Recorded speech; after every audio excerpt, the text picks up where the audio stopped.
पहले तो ये जानना चाहूँगा कि ये तो आप अदालत ने साबित कर दिया कि आप बेगुनाह थे, आपको बरी कर दिया गया, तो असल कसूर आपका क्या था और किसने आपको अंदर करवाया? क्योंकि ये चेयरमैन नैब तो ख़ुद अपनी मर्ज़ी से कुछ नहीं करता था। देखिए, मैंने तकरीबन जिस दिन मुझे 5 जुलाई 2018 को गिरफ़्तार किया गया, उस वक्त मैं तकरीबन 32 बरस से सरकारी मुलाजमत में था और पहली मर्तबा 32 सालों में फरवरी 2018 में मुझे नैब की तरफ से एक समन आया कि जी आप आशियाना केस में आके कुछ सवालों के जवाब दें। मैं पेश हो गया, मुझे उन्होंने क्वेश्चन किया, मैं बैठा 25, 30, 35 मिनट, उसके बाद उन्होंने कहा आप चले जाएं। मैं वापस आ गया। कुछ दिनों बाद दोबारा फिर तीसरी मर्तबा, चौथी मर्तबा मुझे 5 जुलाई 2018 को बुलाया गया और जब तीसरी मर्तबा में गया तो मुझे उन्होंने कहा कि अगली मर्तबा आए तो ये आप एसेट्स का परफॉर्मा भी साथ लें भर के इसको। तो मैं जब 5 जुलाई को गया तो वो एसेट्स का परफॉर्मा सबसे पहले मैंने जाके उनके हवाले कर दिया। उसके बाद वो मेरे से सवाल जवाब शुरू हो गए और सवाल जवाब कोई ऐसे नहीं थे जिनका ताल्लुक़ कोई इस चीज़ से हो कि ये बहुत खुदा न खास्ता बड़ा जुर्म हो गया है।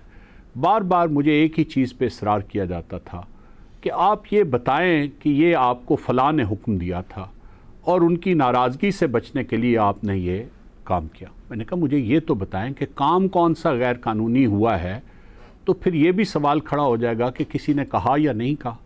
पहले तो ये बताएं कि काम क्या ऐसा हुआ है जो।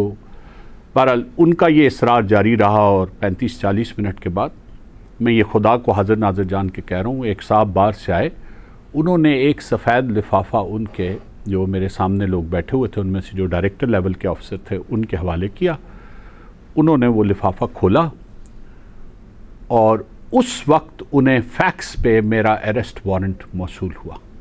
ये तरीक़ाकार आप पहले तो लोग सिर्फ ये सोच लें कि एक आदमी को आपने बुलाया है और आपने उस वक्त तक फ़ैसला नहीं किया उसको अरेस्ट करना है, तो इसका मतलब है कि आपके पास उसके बारे में कोई ऐसा सबूत नहीं है जो अरेस्ट वारंट करता हो। और उस सवाल जवाब के दौरान आपको इतनी जल्दी पड़ जाती है कि आप फैक्स पे वो वारंट मंगवाते हैं और वो फैक्स का वारंट, और फिर मुझे वो वारंट दिखा के धमकाया गया। ये कहा गया कि ये देख लें हमारे पास चेयरमैन साहब का वारंट भी आया है, आप ये मान लें कि ये आपने सब कुछ वज़ीर आला के कहने पे किया है, तो हमें आपसे कोई एतराज़ नहीं, आप अभी जा सकते। ये निगरान हुकूमत थी उस वक्त? ये उस वक्त निगरान हुकूमत थी। बहरहाल नैब का कारोबार तो हम 2018 का इलेक्शन की तैयारी, 2018 के इलेक्शन से ये सिर्फ 20 दिन पहले की बात है। ठीक है जी, सिर्फ 20 दिन पहले की बात है जब ये तैयारी हो रही थी। तो मैंने उन्हें कहा बिल्कुल ठीक है, आपने ज़रूर वारंट ले लिया होगा, लेकिन आप ये सोच लें कि मैं बार बार आपसे कह रहा हूँ, आपके 2 बुनियादी इल्ज़ामात हैं। पहला इल्ज़ाम आपका ये है कि मैंने किसी कंपनी का ठेका कैंसिल किया और दूसरा इल्ज़ाम आपका ये है कि मैंने वो ठेका कैंसिल करके किसी और कंपनी को दिया। मैं आज चौथी मर्तबा आपके पास पेश हो रहा हूँ और हर मर्तबा आपसे ये कहता हूँ कि वो जो ठेका मैंने कैंसिल किया उसका ऑर्डर दिखा दें। क्या मैं PLDC का CEO था? क्या मैं वहाँ के बोर्ड का मेंबर था या चेयरमैन था? या मेरे पास कोई ऐसा इख्तियार था कि मैं किसी का केस कैंसिल करता? चले नहीं भी था इख्तियार, तो अगर मैंने किया तो मुझे कागज़ दिखा दें जिस पे मेरी कैंसिलेशन के ऑर्डर मौजूद हैं। और जो दूसरा इल्ज़ाम है कि मैंने किसी और को वो ठेका एलोकेट किया, तो चले आपके पास ये तो सबूत नहीं है कि वो मेरे दस्तखतों से उसे एलोकेट हुआ, ये तो दिखा दें कि उसको एलोकेट हुआ, वो काम उससे निकाल के उससे कैंसिल करके उसको दिया गया। आप ये दोनों कागज़ मुझे दे दें, मैं अभी आपकी सारी बातें मानने पे तैयार हूँ। यकीन मानिए ये बात 3 पेशियों से चल रही थी।